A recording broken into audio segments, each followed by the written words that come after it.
আল্লাহ বলে এই জমিনটা আমি পুরা তামা বানায় দিব। এই জমিনের মধ্যে যত পানি আছে পানিগুলো আমি আল্লাহ পুরা ছাই বানায় দিব। যেদিন কিচ্ছু বলতে কিচ্ছু থাকবে না, সেদিন থাকবে শুধু আমার আল্লাহ।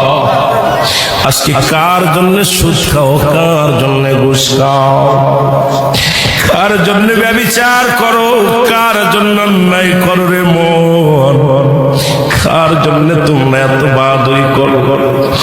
আরে আজকে একটা কথা বলতে গেলে কষ্ট হয়। এই জমিনটা আল্লাহ পুরায়া তামা বানায়া দিবে।